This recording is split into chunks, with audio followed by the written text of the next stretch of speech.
तो आज हम एडजस्टमेंट नंबर 2 स्टार्ट करने वाले हैं और एडजस्टमेंट नंबर 2 स्टार्ट करने से पहले मैं आज आपको दोबारा बताने वाला हूँ कि हमने 5 एडजस्टमेंट्स करनी है। कितनी? पहली है प्रॉफिट शेयरिंग रेशो, दूसरी आज हम करने वाले हैं ओल्ड प्रॉफिट्स या ओल्ड रिजर्व्स, तीसरी है goodwill, fourth is revaluation and fifth is capital adjustment. ठीक है, ये हमारी हो चुकी है कवर। ठीक है, नेक्स्ट क्लास में इसका टेस्ट फिर से होगा आपका।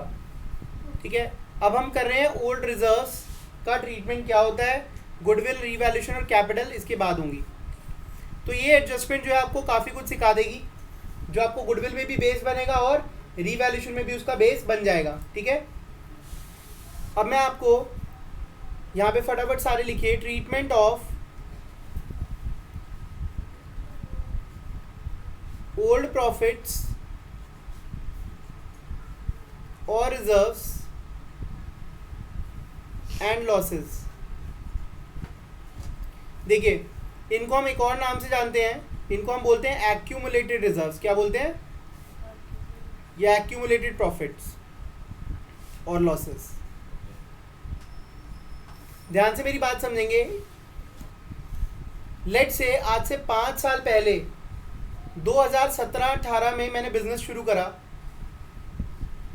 और मैंने प्रॉफिट्स कमाए। मैंने नहीं, मतलब हम दो पार्टनर से, ए और बी। ठीक है, और हम इक्वल पार्टनर से।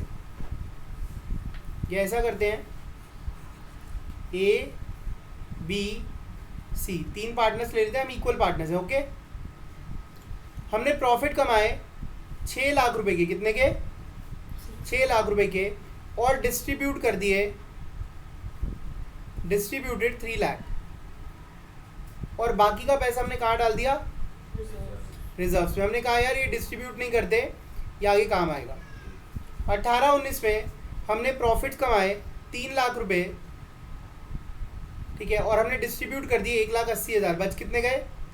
1,20,000। हमने कहा आगे काम आएगा, रिजर्व्स में डाल दो। रिजर्व्स बोले तो गुल्लक, सेविंग्स।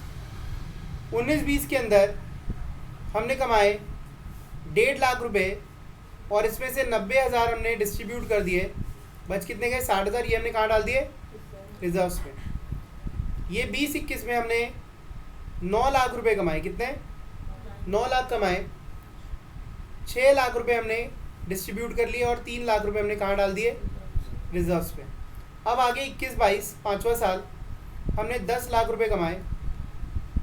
ठीक है, हमने यहाँ पर 8.5 लाख रुपए डिस्ट्रीब्यूट कर लिए और बाकी 1.5 लाख कहाँ डाल दिए?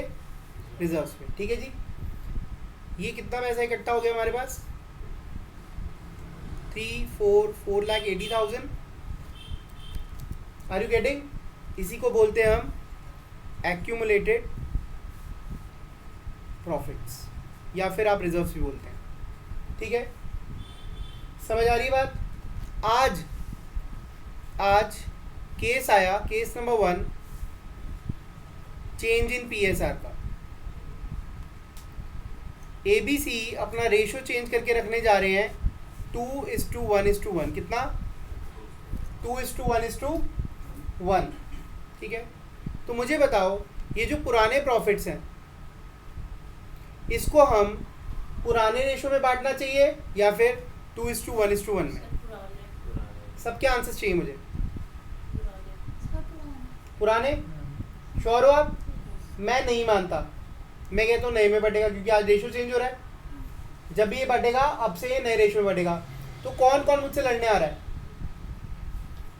लड़ने कौन कौन आ रहा है? सब लड़ने आ गए। ऑब्वियसली जिस एरा के अंदर आपने ये फायदा कमाया है, उस एरा में हमने वादा किया था कि हम प्रॉफिट्स को कैसे बांटेंगे? बराबर बराबर। आज अब ये पैसा इकट्ठा हो गया है, तो आप कोई भी रेशो चेंज नहीं कर सकते। तो बताओ इसका क्या करा जाए? आज आप सॉल्यूशन दोगे, वी विल मेक कॉन्सेप्ट्स। आप सॉल्यूशन दो, क्या करा जाए? 9,30,000 पड़े हैं, आज रेशो 2:1:1 को होने वाला है। अब अगर नहीं बांटा तो आगे इसको हमें 2:1:1 में ही बांटना होगा। एग्जैक्टली, फर्स्ट आंसर आपने दे दिया, this is the solution. Answer आपने खुद दे दिया, दिस इज द कॉन्सेप्ट। मैंने क्या कहा? अगर आज नहीं बांटा तो आप आगे बांटना पड़ेगा, और आगे कैसे बांटना पड़ेगा? 2:1. 2:1. तो आप कह रहे हो नहीं आज ही बांट दो, दिस इज द सॉल्यूशन, ठीक है लिखिए। लेकिन सर अगर हम बाद में भी बांट तो पहले लेकिन ऑप्शन नंबर 1, एक मिनट रुकिए please. Option number 1 is distribute in old profit sharing ratio, right? सही लिखा मैंने, यही कहना चाहते हो आप? तो आपने कॉन्सेप्ट बता दिया मुझे। अब देखो दूसरी बात, मैं कहता हूँ नहीं जी आज तो नहीं बांट रहे, फिर क्या करा जाए? मैं आपसे कह रहा हूँ मैं नहीं बांट रहा आज, फिर क्या करा जाए?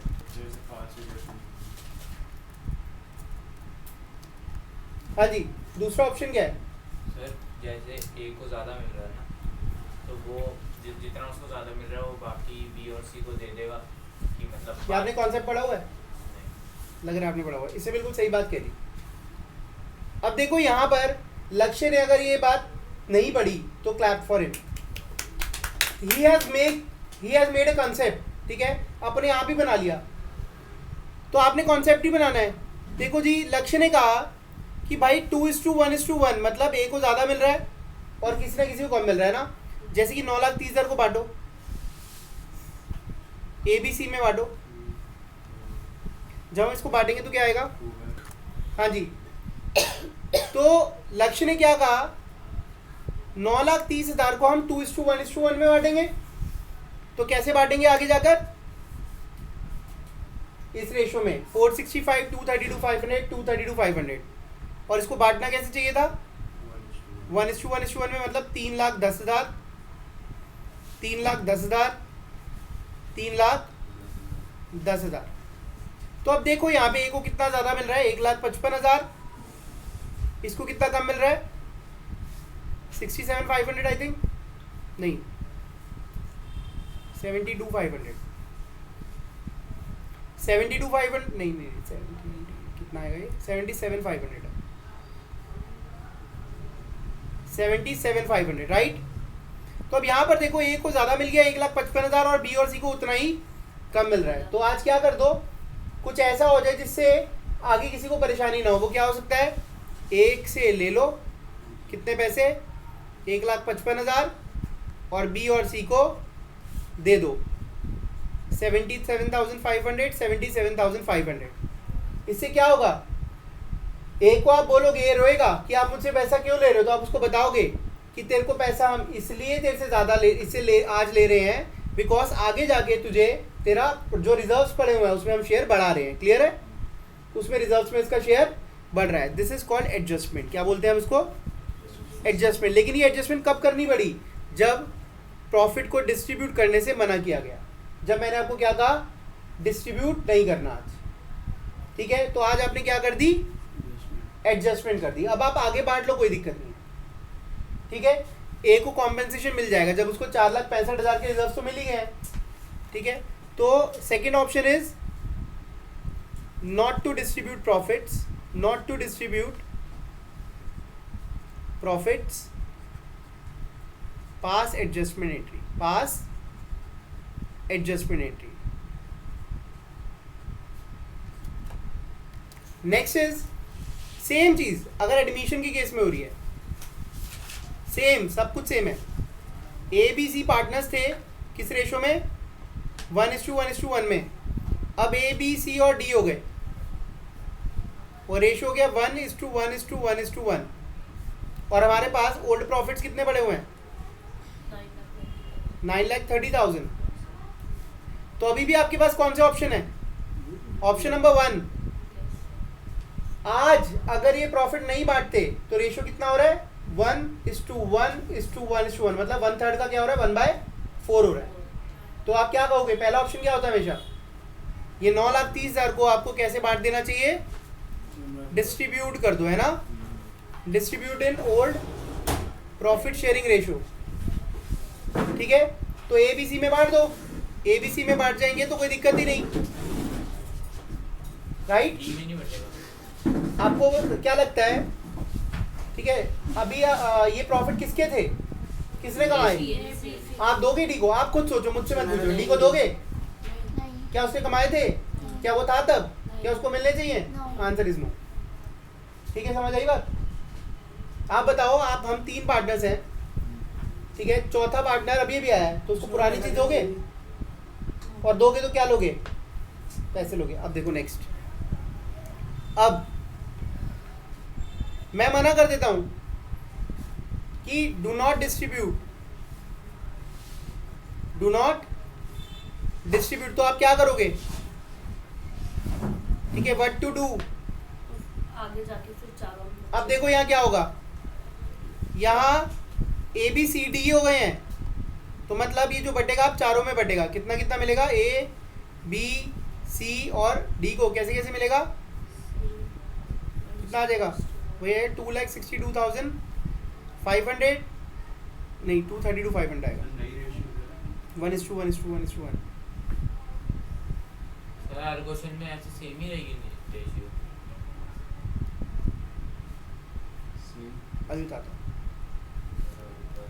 ठीक है जी। अब ए बी सी को ये प्रॉफिट कैसे मिलना चाहिए था, सही क्या था, राइट वे क्या था, 3,10,000, 3,10,000, 3,10,000, और इसको मिलना नहीं चाहिए था, राइट। अब मुझे एक बात बताओ, इसको कितना नुकसान हुआ, कितना नुकसान हो रहा है, 77,500, 77,500, 77,500, उसको फायदा कितना हो रहा है,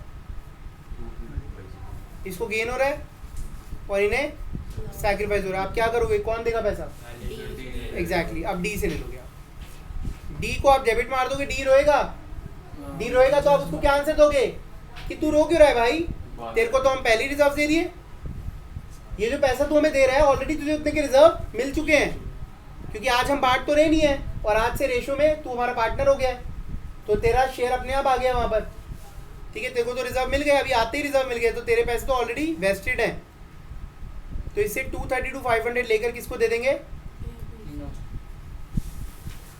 ठीक है।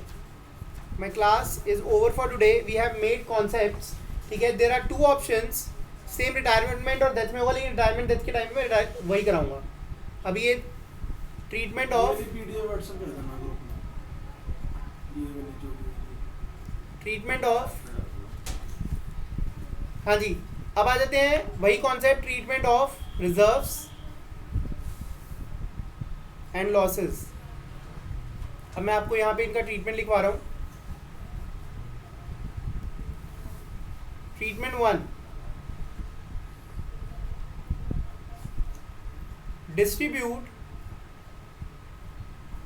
Distribute old reserves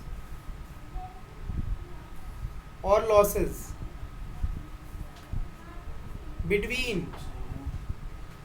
old partners in old ratio, यही बताया मैंने, ओल्ड पार्टनर्स में ओल्ड रेशियो में बांट दिए जाते हैं, चाहे प्रॉफिट हो या लॉस, लॉस भी पुराना, उसका भी ट्रीटमेंट यही है, ठीक है। Treatment number 2,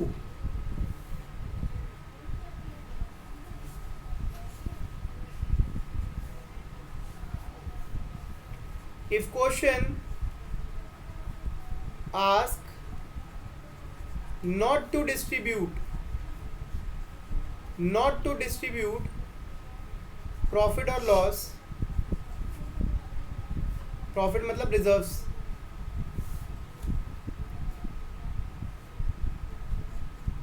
then pass an adjustment entry।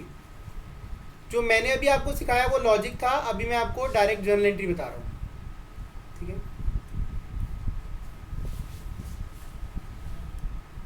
A for reserves, अगर आपके पास रिजर्व्स हैं उसकी एडजस्टमेंट क्या होगी, उसकी एडजस्टमेंट होगी गेनिंग पार्टनर, जो गेनिंग पार्टनर होता है जिसका शेयर बढ़ रहा है उसको हम क्या बोलते हैं, गेनिंग पार्टनर को डेबिट कर दोगे और सैक्रिफाइसिंग पार्टनर को क्रेडिट कर दोगे, तो आपने कॉम्पेंसेट कर दिया।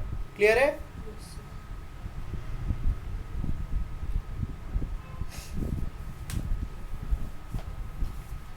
बी सैक्रिफाइसिंग पार्टनर्स अकाउंट, अगर लॉसेज हैं अगर लॉसेज हैं तो ये एंट्री रिवर्स हो जाएगी।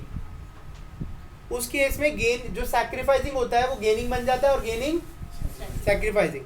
तो आप यहाँ पे क्या करोगे, सैक्रिफाइसिंग पार्टनर डेबिट टू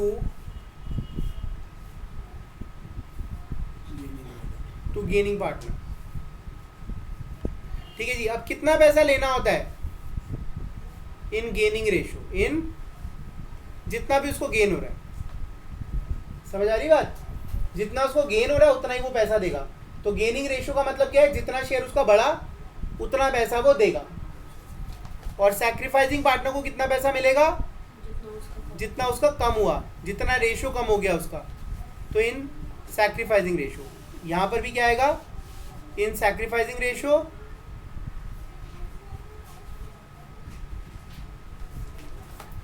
और इन गेनिंग रेशो।